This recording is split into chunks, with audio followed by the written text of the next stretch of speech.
Attack on Titan episode 61 की review में आपका स्वागत है। और वो कमेंट जिसको पढ़ने के बाद ये रिव्यू करने का मेरा मन तुरंत ही बन गया वो है ये। ऐसे ही ऑसम सपोर्ट के लिए बहुत बहुत धन्यवाद। उम्मीद है आगे भी ये जारी रहेगा ताकि मैं ऐसे ही ऑसम रिव्यूज आपके लिए लाते रहूं। तो पिछले एपिसोड में हम लोगों ने देखा था कि कैसे मार्ले वालों की जंग में लगी पड़ी थी अच्छी खासी, पर टाइटन्स की मदद से उन्होंने जंग जीत ली। इस एपिसोड की शुरुआत होती है एक मीटिंग के साथ जहां पे डिस्कशन चल रहा होता है कि कैसे जो टाइटन्स हैं इन लोग के उनकी हालत खराब कर दी गई थी इस जंग में। अरे खुद ही सोचो, आर्मर टाइटन तक भागा भागा फिर रहा था, जिसका मतलब कि जो इंसानी दिमाग है उसने ऐसे ऐसे आविष्कार अब कर लिए हैं कि टाइटन्स को काउंटर किया जा सके। और बल्कि जो दूसरे देशों के अखबार है वहां पर भी खबरें कुछ इस तरीके से चल रही हैं कि भले ही दुश्मन हार गए मार्ले के, लेकिन उन लोगों ने जो टक्कर दी मार्ले की, जो मारी है इन लोगों ने मार्ले वालों की, वो अलग ही लेवल का था। तो फिर यहाँ पर ये जो जीत है बस नाम की जीत रह गई, क्योंकि लोगों के अंदर जो इनका डर और खौफ और इज्जत थी वो तो कम होता जा रहा है। हालांकि जो जमीनी युद्ध है वहां पर तो अभी भी टाइटन्स का ही बोलबाला चलता है, पर अगर विमानों का डेवलपमेंट ऐसे ही चलता रहा तो वो दिन दूर नहीं होगा जब आसमानों से बम की बारिश होने लगेगी और ये टाइटन्स बस ऊपर अपनी मौत को आता हुआ देखने के बजाय कुछ भी कर नहीं पाएंगे। यहाँ पर फिर एक इंटरेस्टिंग सवाल उठता है कि क्या ऐसा कोई टाइटन नहीं है जिसके पंख हो जो उड़ पाए। आइडिया तो वाकई में कूल है, उड़ने वाला टाइटन, ऑसम।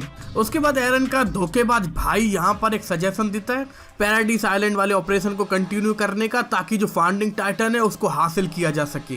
क्योंकि उसके मुताबिक अगर पूरी दुनिया में ये खबर आएगी कि पैराडाइज के जितने भी टाइटन्स हैं उन सब की पावर को मार्ले कंट्रोल कर रहा है, तभी पूरी दुनिया में टाइटन्स का खौफ फिर से चालू होगा। और यहाँ पर उस जीक के पास सिर्फ 1 साल बचा है ये काम करने के लिए। वो मानता है कि जो कोल्ट जिसको कि आगे 20 टाइटन की पावर मिलनी है वो पूरी तरीके से इसको कंट्रोल में ला नहीं पाएगा। फिर एक ऑसम सी ओपनिंग आती है जो कि मेरे को अब बहुत ज़्यादा अच्छी लगने लगी है, और उसके बाद फिर एपिसोड 61 का टाइटल आता है मिडनाइट ट्रेन। यहाँ पर जी कोल्ट से मिलता है और उसको बोलता है कि यार माफ करना, मैंने अपने एजेंडे के चक्कर में तुम्हारी थोड़ी सी बेइज्जती करवा दी वहाँ। और फिर यहाँ कोल्ट ये बात भी मानता है कि तुम्हारे जैसा बीस्ट आज तक कभी हुआ नहीं है। ऐसा क्या खास है तुम्हारे अंदर, तुम में तो किसी तरीके का शाही खून भी नहीं है। फिर ऐसा क्या है जो इस तरीके के कमाल का काम कर देते हो तुम? इतनी तो तारीफ कर रहा है तूने, इसकी लीवाई के हाथों हालत खराब होती हुई नहीं देखी अभी। वेल पर अब इसमें खास हो चाहे ना हो, पर अब हम लोग को पता चले उससे पहले तो ये मर ही जाएगा जहाँ तक है। पर एक बहुत बड़ा सीक्रेट है जो कि इसके याददाश्त में अभी छुपा हुआ है, और जो कि कोल्ट को पता चल जाएगा जब 20 टाइटन कोल्ट बनेगा। और वो सीक्रेट है कि कैसे ये अपना पिछवाड़ा साफ करता है स्पेशल तरीके से। अबे हाथ दे। पर तभी यहाँ पे मार लेके एक जनरल में से कोई आ जाता है और वो कह देता है यार साफ के एल्डियंस के पास प्राइवेसी नाम की कोई चीज नहीं है, और फिर भी ये नूबड़े गधे एल्डियंस इनके गुलाम बने फिर रही हैं। यहाँ पर फिर हम लोग को पता चलता है कि पैराडाइज आइलैंड पे इन लोगों ने करीब 32 से भेजे थे, वो सब डुबा दिए गए हैं। और ये काम जीक को लगता है कि कोई 2 टाइटन का है एटलीस्ट, एक एरन जैगर और बाकी का पता नहीं है फिलहाल।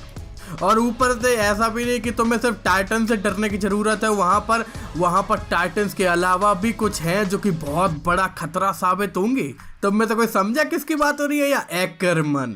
और फिर यह बहुत ही कूल सा शॉट दिखाया जाता है फ्लैशबैक का। याद करो मीकासा ने क्या मारा था बेचारे उस आर्मर टाइटन बने रायनर को। अभी भी उसके सपने में आती है मीकासा उसको डराने के लिए। हाथ दे यार, इतना इस कदर खौफ। दुनिया टाइटन से डरती होगी, पर टाइटन अगर किसी से डरते हैं तो वो है एक्करमन। उसके बाद फिर रायनर और यहाँ पर जो दूसरा गैलियार्ड होता है, जो कि अभी तुम लोगों ने पिछले एपिसोड में देखा होगा, जो टाइटन बने उनकी बात चल रही होती है। और यमीर के बारे में पता चलता है यार बेचारी का अंत हो चुका है अब। तभी तो ये गैलियार्ड के पास जो टाइटन आया है, और ये साला उसके बारे में इतना उल्टा सीधा बोलता है। यहाँ पर मेरे को गुस्सा आ रही होती है इस पर, और कुछ नहीं। माना यमीर ने इसके भाई को खाकर जो टाइटन पाया था, लेकिन फिर भी उसने इन लोग की मदद ही की एक तरीके से। एटलीस्ट इज्जत तो कर थोड़ा सा उसकी। और फिर यहाँ पर आती है पीक, जो कि वो टाइटन है जो कि तुमने पिछले एपिसोड में देखा था ना, कार्ट वाला, वही। और उसे बने बने इसकी ऐसी आदत हो गई है कि 2 पैरों पर चलने में अब इसको दिक्कत होती है इंसानी रूप में। उसके बाद फिर रायनर और बाकी बच्चों से मिलने जाता है जो कि वॉरियर हैं, जिन्हें की फ्यूचर में टाइटन्स की पावर दी जाएगी। इन वॉरियर्स को उसी के लिए ट्रेन किया जाता है। रायनर को उन बच्चों को देखते देखते खुद के बचपन की याद आ जाती है, जब उसके सारे साथी दोस्त भी यहाँ एक तरीके से इन्हीं के जैसे ट्रेनिंग ले रहे थे। माना रायनर दुश्मन है, पर यहाँ मेरे को यार दिल से बुरा लगा, उसके लिए फील हो रहा है मेरे को। उसके बाद फिर हम लोग ट्रेन में आते हैं जहाँ पर ये लोग लिबेरियो में जा रहे होते हैं। होम टाउन है जो कि इन एल्डियंस का। और यहाँ पर गाबी की बहुत तारीफ हो रही होती है क्योंकि उसने 800 एल्डियंस की जान जो बचा ली अकेले उस आर्मर ट्रेन को उड़ाकर। और यहाँ पर इन लोग का जो शोर हो रहा होता है उससे जो बाकी लोग होते हैं मारने वाले, उनको बड़ा दिक्कत हो रही होती है। मतलब उन लोग की जरा सी खुशी नहीं बर्दाश्त होती है इन मारले वालों से, और फिर भी ये एल्डियंस उनकी गुलामी करके यहाँ पर ऐसी तैसी मरा रही हैं, हद है। पर यहाँ पर जो फाल्को होता है वो थोड़ा सा अलग लग रहा है मेरे को। वो समझ रहा है कि कैसे इन एल्डियंस का बस यहाँ जंग में इस्तेमाल किया जाता है और गुलामी करवाई जा रही है। पर रायनर यहाँ उसको आगाह करता है कि जो भी बोल रहा है वो सोच समझ के बोले, वरना किसी और ने अगर सुन ली ये बात तो उसके पूरे परिवार को टाइटन बम बना दिया जाएगा। जैसे कि पिछले एपिसोड में देखा था, ऊपर से गिराए जा रहे थे, आसमान से बारिश कर दी गई थी जो टाइटन्स की, वही। और यहाँ फाल्को ये भी कहता है कि वो चाहता है कि उसको आर्मर टाइटन मिले। रायनर यहाँ पर बस उससे इतना ही बोलता है कि हमारे आने वाले भयानक भविष्य से तुम ही गावी को बचा सकती हो। तो साफ साफ नहीं है कुछ समझ में आ रहा, पर क्या रायनर यहाँ पर अपना आर्मर टाइटन इसी को देने वाला है चुपचाप से क्या? और फिर हमारे सामने आती है जनहित में जा रही है खुफिया जानकारी। ये जानकारी है एल्डियन आर्म बैंड्स के बारे में, क्योंकि एल्डियंस को हर कोई डेविल शैतान का प्रतीक मानता है, इसलिए उन्हें ये आर्म बैंड्स पहनने को मिलते हैं ताकि जो आम जनता है उनसे इनको अलग से ही पहचाना जा सके।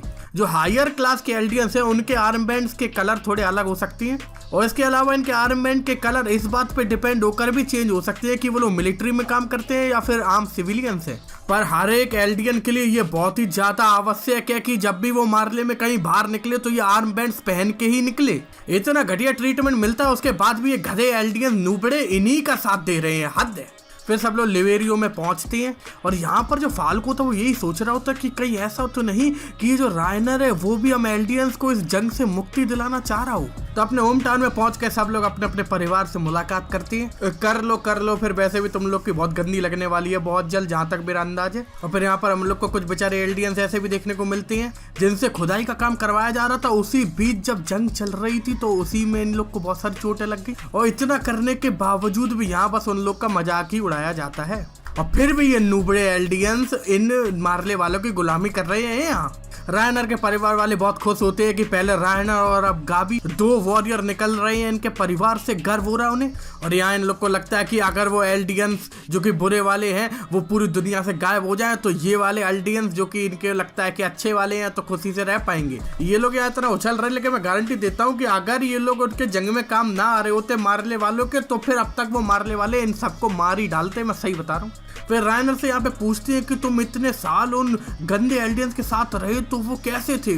तो यहाँ पर फिर रायनर बताता है कि वो कितने बेरहम थे। एक तो इतनी बेरहम थी लड़की जो कि आलू खा रही थी अपनी ट्रेनिंग के बीच में, मतलब सोचो इतनी बेरहमी, आलू कैसे खाया उसने ट्रेनिंग के बीच में। यहाँ पर गाबी के मन में ये सब बातें सुनकर थोड़ा डाउट आने लगता है कि उसने तो सुना था पूरी जिंदगी कि वो बस बुरे लोग हैं, पर क्या वो अच्छे भी हो सकते हैं? पर यहाँ पर इनके परिवार की ये ड्रामेबाज जो भी है वो कहती है कि हाँ वो बहुत ही बुरे हैं, उन्हीं की वजह से हम लोग की जिंदगी नर्क बन चुकी है। यहाँ इन्हें डर है कि न जाने कब वो अपने जायंट टाइटन्स की मदद से अटैक कर देंगे यहाँ, इसीलिए ये इन अच्छे एल्डियंस की जिम्मेदारी है कि उनको ऐसा करने ना दिया जाए। हमें यहाँ पर छोड़कर वो उस आइलैंड की तरफ भाग गए और इसकी सजा उन लोग को दी जानी चाहिए। यहाँ चलो इनके पॉइंट से भी थोड़ा समझ में आ रहा है कि ये लोग यहाँ रह गए और वो लोग वहाँ पहुँच गए, तो यहाँ पर इस तरीके से इन लोग को गुलामी झेलनी पड़ रही है, तो इन्हें लगता होगा कि इन्हें धोखा मिला है, इसीलिए शायद ये मारले वालों की यहाँ पर मदद कर रही है। फिर गाबी और रायनर में एक और बात होती है कि बाकी सब सोचते हैं कि रायनर कितना बदल गया है। फिर जीक टाइटन यहाँ पर बाकी सब मेन लोगों को बुलाकर एक छोटी सी मीटिंग रखता है। यहाँ बात होती है कि कैसे अगर मारले की ताकत कम हुई तो एल्डियंस पर भी खतरा आना शुरू हो जाएगा, और अगर ये होने से रोकना है तो फिर इन लोग को फाउंडिंग टाइटन की जरूरत है, और पूरी दुनिया को ये दोबारा से याद दिलाना होगा कि जो पैराडाइज आइलैंड है वो पूरी दुनिया के लिए किस तरीके का खतरा है, और पूरी दुनिया को ये कहानी बताने का काम करेगी टाइबर फैमिली। ये किसी टायर कंपनी का नाम क्यों लग रहा है? तो ये जो टाइबर फैमिली है इन लोग के कब्जे में है वार हैमर टाइटन। अबे नाम से तो बड़ा खतरनाक टाइटन लग रहा है। और इस टाइबर फैमिली का पूरी दुनिया में नाम मशहूर है किंग फ्रेड्स को ग्रेट टाइटन वॉर में यहाँ से भगाने के लिए। मतलब कि अगर वो कुछ बोलेंगे तो फिर पूरी दुनिया सुनेगी जरूर। तो यहाँ लिबेरियो में एक त्योहार होने वाला है और उसके लिए पूरी दुनिया से VIPs को बुलाया जाएगा टाइबर के अनाउंसमेंट को सुनने के लिए। और वो अनाउंसमेंट क्या होगी कि 1 साल के अंदर अंदर हम लोग पैराडाइज आइलैंड पे पूरा कब्जा जमा लेंगे। मार्ले और एल्डियंस का पूरा भविष्य इस प्लान पे दाव पे लगा हुआ है, इसीलिए इन लोग को ये पूरा करना ही होगा। फिर रायनर वहां से बाहर निकल के सोचता है कि क्या मैं वापस जाने वाला हूँ उस आइलैंड पे। और इसी के साथ टू बी कंटिन्यूड। तो इस एपिसोड पे एक्शन के नाम पे कुछ नहीं मिला हम लोग को, सिवाय उस ऑसम से फ्लैशबैक के, जो कि वाकई में काफी कूल था। पर फिर भी जो स्टोरी यहाँ पर बताई जा रही है वो बहुत ही ज्यादा इंटरेस्टिंग और कमाल की लगी मुझे। मतलब कि इस एपिसोड को मैं आराम से बढ़िया रेटिंग दे सकता था, लेकिन यहाँ पर मेरे को विट स्टूडियो की बहुत ज्यादा कमी महसूस हुई इस एपिसोड में। इस तरीके के एपिसोड जिनमें बस डायलॉग चलते हैं और सीन आते हैं अलग अलग, वो विट स्टूडियो एक अलग ही लेवल के बना देता था। और मापा ने कोई बुरा काम नहीं किया, पर यहाँ पर यार विट स्टूडियो की याद जरूर आई, इसलिए मेरे को ये एपिसोड काम चलाऊ लगा बस। अब देखते हैं अगले एपिसोड में क्या होने वाला है। जिसको अगर मिस नहीं करना चाहते तो सब्सक्राइब अभी कर दो और घंटी दबा दो, वरना फिर मुझसे मत कहना कि मैंने बताया नहीं।